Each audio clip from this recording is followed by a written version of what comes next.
Muy buenas tardes a todos. En esta oportunidad, Low Team Prospect tiene el honor de tener como invitado a Carlos Alberto Herrera Mogrovejo, quien es egresado del Colegio La Salle de Arequipa, es abogado por la Universidad Católica Santa María de Arequipa, magíster en Derecho Procesal y Administración de Justicia en la Universidad Católica Santa María, con estudios culminados de doctorado en Ciencias Jurídicas por la Pontificia Universidad Católica de Argentina, especialización en litigación oral por la California Western School of Law, Institute for Criminal Defense Advocacy, San Diego, California. Cuenta con especialización en Derecho Procesal Penal por diversas instituciones académicas. Ahora cuenta con una trayectoria de más de 18 años de experiencia en el Ministerio Público y 26 años en el sistema judicial, ¿no?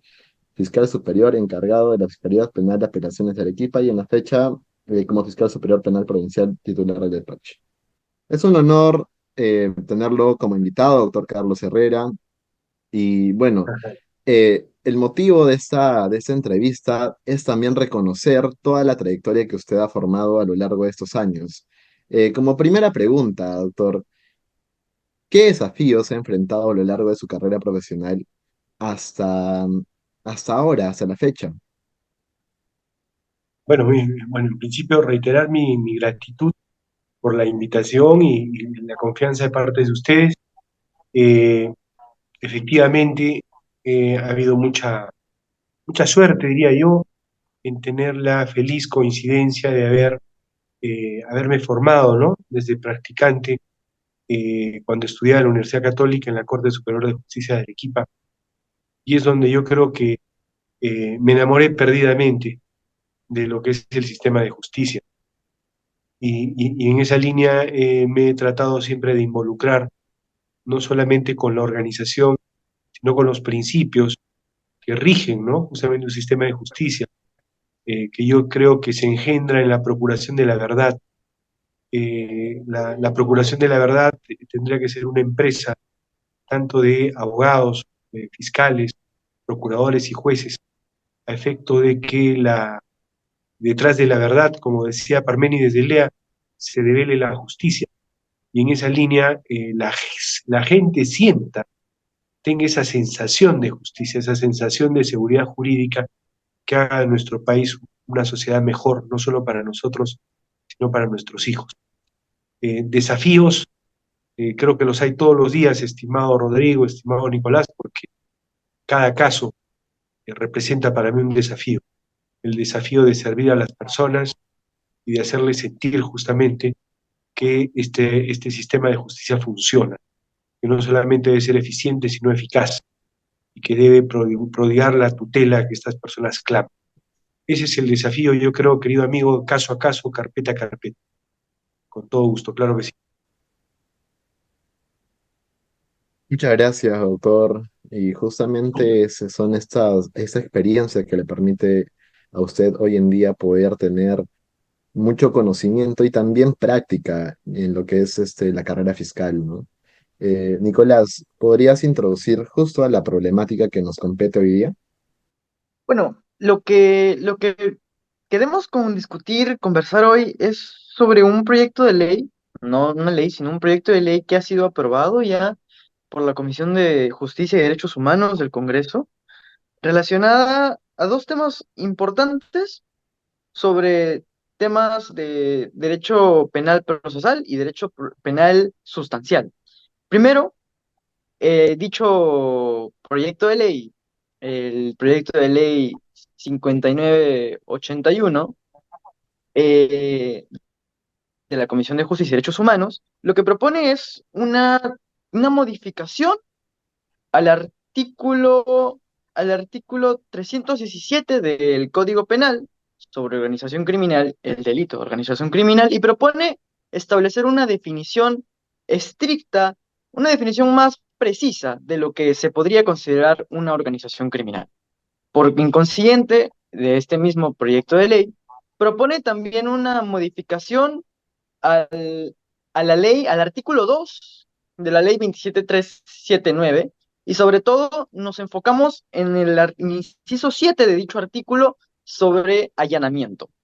En este contexto, nos gustaría preguntarle sobre esos dos puntos, doctor. En su práctica, generalmente, ¿qué es lo que la dogmática hasta ahora, hasta antes de este proyecto de ley, considera como organización criminal? ¿Cuál es la definición que nos da la dogmática sobre la organización criminal? Bueno, mira, efectivamente se está cocinando un cambio que yo con el mayor respeto no lo veo del todo positivo. Eh, en efecto, este proyecto de ley, el 5981, plantea cambiar la concepción de lo que es una organización criminal y en todo caso señala que es un grupo con una estructura compleja desarrollada para mayor capacidad operativa, pero conformada por tres o más personas las que se repartan roles para cometer delitos, pero cuidado, acuñando la necesidad de que se traten de delitos con penas superiores a 6 años de cárcel y con el objetivo de obtener directa o indirectamente un beneficio económico, ¿no?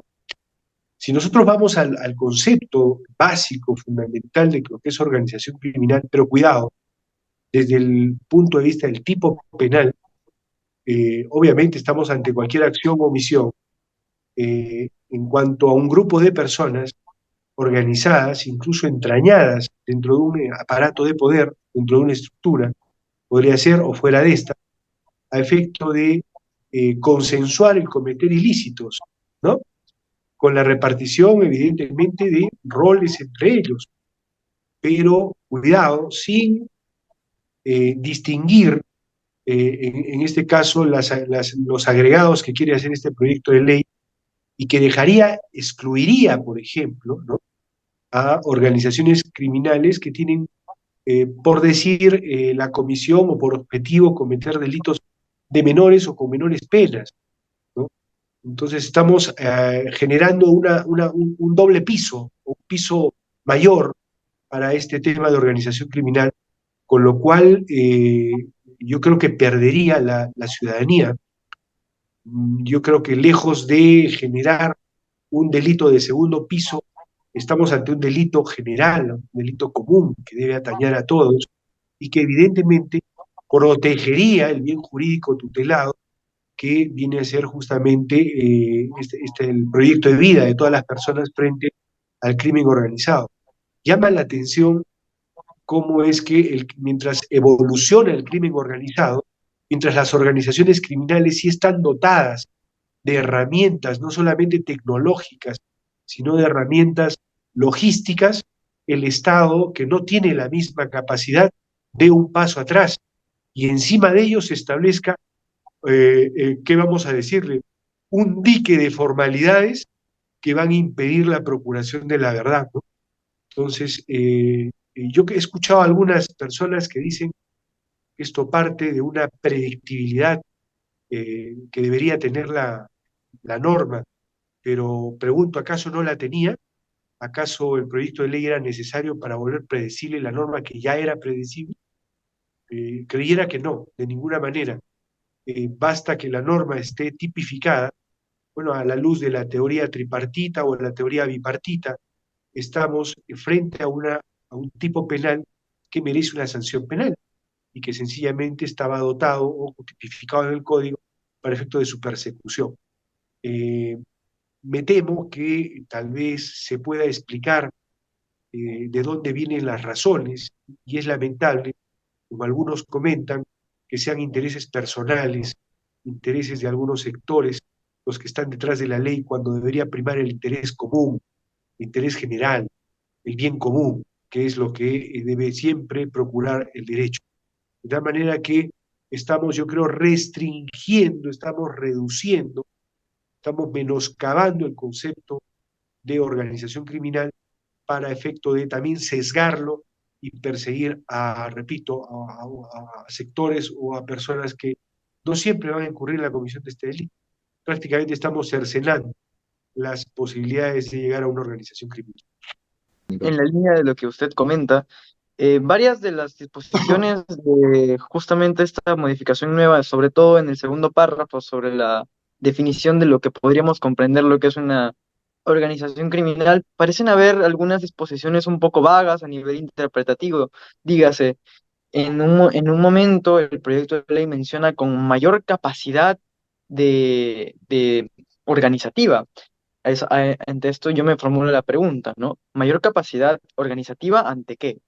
Digamos, parecería que el proyecto de ley no intenta establecer una definición acotada, pero no lo hace bien. En ese sentido, también justamente está lo que usted comenta, ¿no? Lo de los 6 años. ¿Por qué 6 años? Y evidentemente parecería tener un factor no jurídico, sino más político, definitivamente. Totalmente de acuerdo. Mira, yo desde hace mucho tiempo, es más, es motivo de tesis doctoral, verificar de que, sobre texto de la aplicación de este Código Procesal Penal y de este proceso de corte acusatorio, se sacan siempre como excusa o como pretexto, insisto una vez más en el concepto, un dique de formalidades que impiden procurar llegar a la verdad de los hechos, que es justamente la ratio del proceso penal. Entonces, es lamentable, es triste, ¿no? Porque yo creo que en vez de avanzar con un buen código, porque hay quienes dicen que es un mal código, yo los reto a señalar técnicamente por qué es un mal código. Por contrario, es un buen código. El tema es que tenemos que trabajarlo correctamente, correctamente. Y trabajarlo correctamente significa no excusar o poner o pretextar formalidades de corte pseudo constitucional para impedir la procuración de la verdad. Bueno, es un tema bastante interesante, por cierto, pero que en este caso, en este proyecto, se cristaliza, definitivamente, se cristaliza. Ah, bueno, en esa línea tenemos también, creo, como se ha explicado antes, un aspecto político que va detrás de todo esto, claro está, pero también me llama mucho la atención que no se ha respetado o no se ha hecho también un control de convencionalidad, puesto que atendiendo a los antecedentes normativos a nivel internacional, ¿no? Y cito a la Convención de las Naciones Unidas contra la Delincuencia Organizada Transnacional, o más conocida como la Convención de Palermo, en la que se establece, ¿no? Un grupo estructurado que define al grupo delictivo organizado, organización criminal, como nosotros lo llamamos, como un grupo estructurado de tres o más personas que exista Algo así. durante cierto tiempo. Ahí está el componente de permanencia también, a diferencia de otros tipos como la banda criminal, y que actúe concertadamente con el propósito de cometer uno o más delitos graves, ¿no? Y como delitos graves, y acá va mi aporte tal vez, ¿no? La convención establece por delito grave conducta que constituye un delito punible con una privación máxima de al menos 4 años. Entonces estamos hablando que si la convención establece ya tal vez un indicativo de 4 años, mientras que en este proyecto se menciona literalmente 6 años de, como, ¿no? Como se ha establecido, entonces, no estamos también acorde a lo que podríamos hablar de un control de convencionalidad. Y también toda la dogmática que hay detrás de esto, ¿no? Porque es evidente que las tendencias, ya sean legislativas, van a nombre propio. Y con esto no quiero entrar a una discusión política, sino más jurídica, ¿no? Porque delitos como el lavado de activos, cohecho, pueden ser inclusive cuando se realiza ya también en organizaciones criminales más estructuradas, o sea, delimita más esta estructuración que se hace llamar como también, como si fuera una empresa, ¿no? En donde haya una persona que lidere y controle a todas las demás, pero que en organización estructurada puedan cometer delitos de ese tipo. Entonces, me llama la atención que no se está respetando también estas garantías para poder interpretar esta norma, ¿no? Esta norma penal que hasta el día de hoy puede protegernos de narcos, puede protegernos de muchas organizaciones criminales que son tipificadas como tal, pero con esta modificación carecerían de esta adecuación típica, ¿no? Ujú. Mira, Rodrigo, Nicolás, yo al contrario veo que acá, como tú bien dices, no solamente se ha traicionado convenciones internacionales de lucha contra el crimen organizado, sino que se ha traicionado el proyecto, o mejor dicho, el proceso natural de creación de una norma. Me explico. Para crear una norma penal, en principio se tiene que recurrir a una diagnosis social. De acuerdo a la diagnosis social, que para el caso que nos ocupa, el Perú no está pues libre de organizaciones criminales. Muy por el contrario, estamos infestados de organizaciones criminales. No solamente en delitos de corrupción, en crimen por sicariato, lavado de activos, trata de personas, en fin, es pan de todos los días y no ha afectado solamente gente o empresas de gran poder, sino el señor de una farmacia, el que regenta una tienda de abarrotes, por amor de Dios. Entonces, si esa es la diagnosis social, eh, la política criminal del Estado, que tome esa diagnosis social, debe generar un instrumento técnico valorativo, una decisión técnico valorativa, a efecto de crear una norma penal que ponga coto, que ponga solución a ello para erradicar ese tipo de conductas, o al menos desestimularlas, o en tal caso amedrentarlas de tal manera que se puedan extinguir. No es comprensible que lejos de hacer eso, teniendo una diagnosis, te repito, alarmante, la política criminal que va a formar parte, este proyecto de ley, esta ley formaría parte de la política criminal de nuestro Estado, lejos de apuntar a erradicar esto, esté ciertamente, con el mayor de los respetos, favoreciendo, estimulando este asunto. ¿Por qué? Porque como es pena superior a 6 años, como me piden cánones, como por ejemplo el hecho de que hay el objetivo de obtener directa, indirectamente, beneficio económico, que tenga que haber una capacidad operativa suficiente.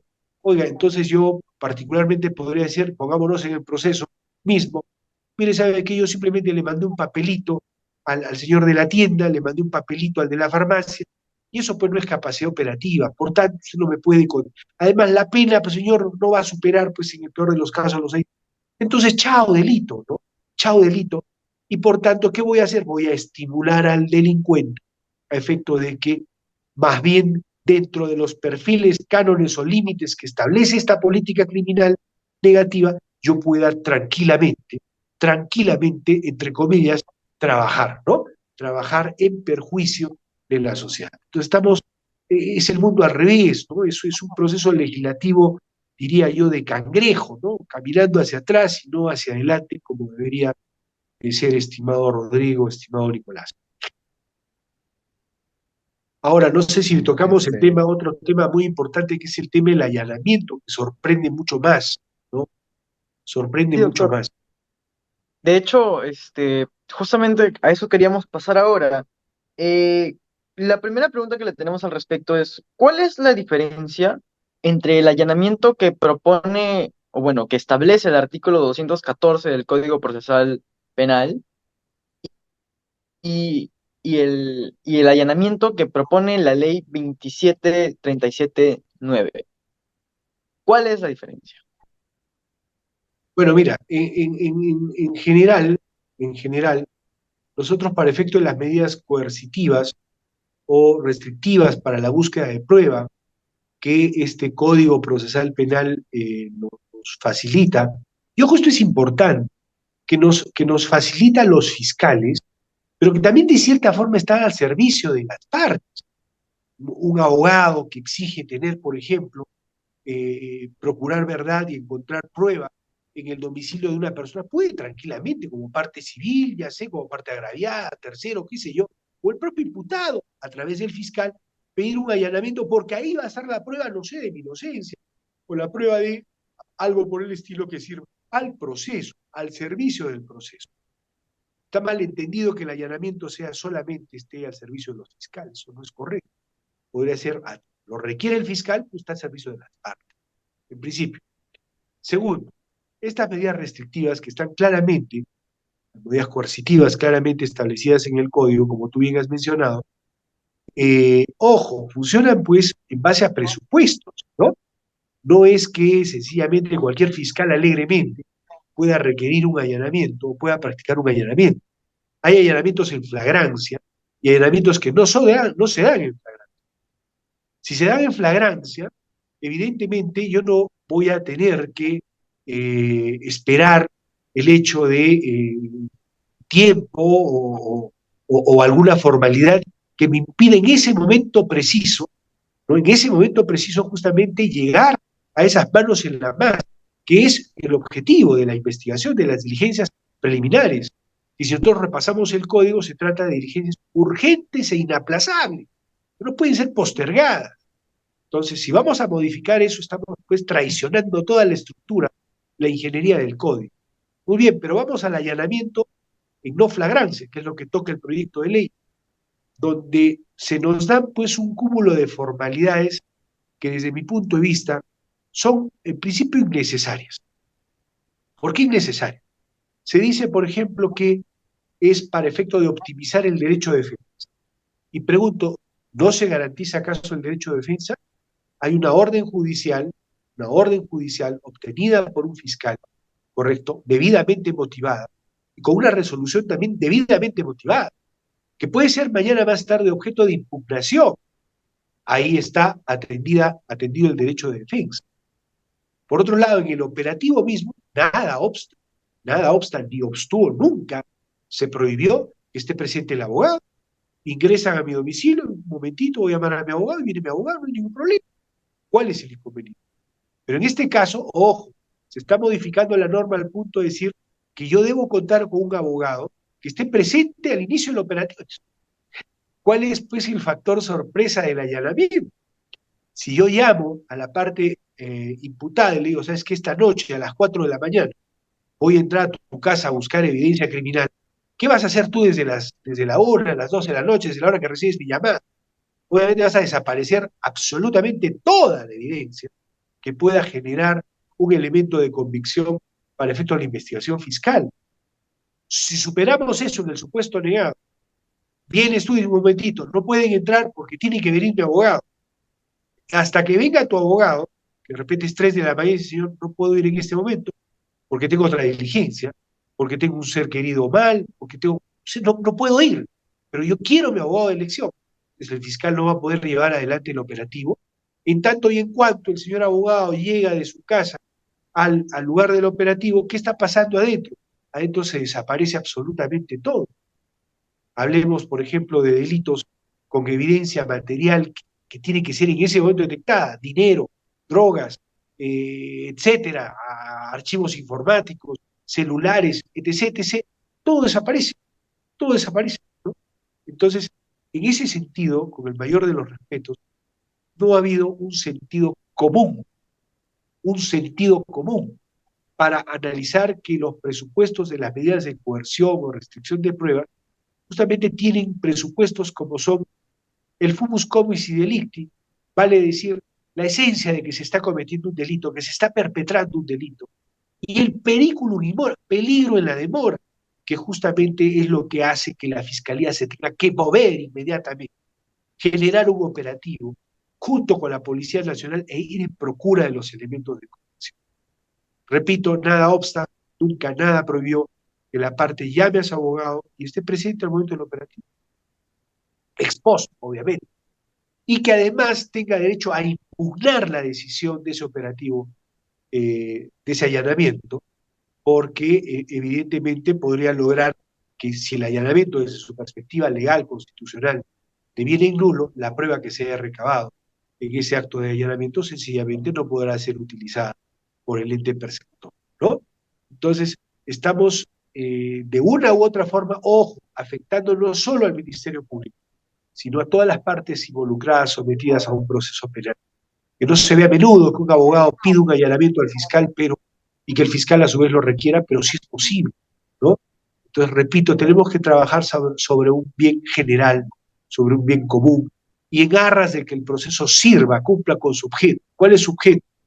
Obviamente, esclarecer los hechos, esclarecer los hechos. Es lo que te podría agregar en cuanto a este extremo casi sin sentido del allanamiento que plantea el proyecto. Doctor, y también tenía otra pregunta con respecto a esta modificación que plantea el proyecto de ley, porque en el texto original, en el inciso 7 del artículo 2 de la ley 27379, menciona que el allanamiento puede ser también para detener a las personas. Sin embargo, en esta nueva modificación, bueno, esta posible modificación, se plantea, o mejor dicho, ya no se hace mención al hecho de que el allanamiento podrá ser para detener a las personas investigadas. Esto se interpreta de esta manera, mejor dicho, esta modificación, ¿en qué medida afecta a estas medidas, digamos, que pueden darse durante la diligencia para poder detener a las personas? Bueno, en cuanto a las medidas de coerción personales, que son para efectos de la detención, que para el caso, si estamos frente a una flagrancia, estamos hablando de una detención simple, ¿no? La de 48 horas, pero en una suerte de allanamientos fuera de flagrancia estaríamos ante una detención preliminar, se me ocurre, o una detención judicial o una prolongación en esa línea. Yo creo que para efecto de esto, el proyecto de ley, bueno, hasta al menos a lo que yo he revisado, no toca esto, ¿no? No toca esto, la posibilidad de, paralelamente al allanamiento, de ordenar la detención preliminar, no habría ningún problema, son dos situaciones distintas. Pero cuidado, ¿dónde sí se afectaría? Si yo digo, tiene que venir mi abogado, de donde esté el abogado, pues esto va a favorecer este periodo de tiempo a una evidente fuga, ¿verdad? Una evidente fuga, porque si yo voy a dar un espacio para que la parte no impida que abramos la puerta, impida que se inicie el operativo, sencillamente la parte pues tendrá todo el tiempo del mundo, no solamente para salir de su domicilio, sino salir de la ciudad en fracción de horas y no dar con él nunca, ¿no? Por tanto, también se afectaría definitivamente no solo la eficiencia del proceso, en la investigación, sino la eficacia del proceso en su conjunto, porque ya no voy a tener imputado a futuro, ¿no? Doctor, y bueno, ya cerrando tal vez estos puntos, y me gustaría decirle cuál ha sido, en todo caso, la eficacia, según su práctica fiscal, de la práctica de justamente este allanamiento. O sea, en cuánto de los casos que usted ha podido tal vez utilizar ese medio, se ha encontrado, ¿no? Pruebas relevantes o medios de convicción que puedan establecer ya la veracidad de los hechos, ¿no? Bueno, es una muy buena pregunta, Rodrigo, y efectivamente el allanamiento tal como está sí sirve, definitivamente sirve. Y definitivamente sirve, ¿por qué? Porque no en uno, sino en muchos casos, en la generalidad de casos, el allanamiento justamente ha servido para procurar evidencia material, evidencia objetiva. Estamos frente a un proceso penal que no exige alegaciones. Las alegaciones no existen si no tienen soporte material. Los indicios no existen si no tienen soporte material. Entonces el allanamiento es, por decirlo, una medida coercitiva pues de excelencia para justamente ingresar a un domicilio y encontrar esta evidencia, este soporte material que luego servirá de soporte material, reitero, y va a dar redundancia, a la alegación que yo haré en mi acusación, que yo haré en mi juicio, ¿no? En mi persecución. Y como también servirá, cuidado, esto es también importante, a la defensa técnica, ¿no? Imaginémonos un allanamiento donde se allana y no se encuentra absolutamente nada. Pues, ¿a quién empodera esto? Empodera evidentemente a la defensa técnica. Entonces los afectados acá no somos solo el Ministerio Público, no solo somos la sociedad en su conjunto. Por eso decía, se ha traicionado el proceso natural de gestación de una norma que alimente la política criminal en forma positiva. Esa es la verdad de las cosas, estimado Rodrigo. Esperemos que esto no prospere y que personas con mayor sentido común abonen a que esta situación, más allá del matiz que pueda haber, estoy hablando desde el punto de orden técnico, que quisiera por favor sea el que perfile mis palabras. Muchísimas gracias, doctor. Esta entrevista ha sido muy enriquecedora en todos estos puntos, puesto que resulta de gran relevancia ya en el aspecto fiscal, netamente también las implicancias que tendría la supuesta aprobación de ley, ¿no? Porque estamos ante una primera votación, falta la segunda votación del Congreso y para que recién se apruebe esta ley, que esperemos que no sea así. Bueno, Nicolás, algunas palabras. Por mi parte, agradecerle los aportes que nos ha dado, agradecernos las claridades. Estamos, yo sé que tanto Rodrigo como yo hemos aprendido muchísimo de esto y por favor le pedimos que siga con el gran trabajo que está haciendo. Muchísimas gracias. Más bien, muchas gracias a ustedes por la generosidad de sus palabras, la confianza y siempre ya no a colaborar académicamente en esto tan maravilloso que es el derecho y la procuración de justicia. Muchas gracias.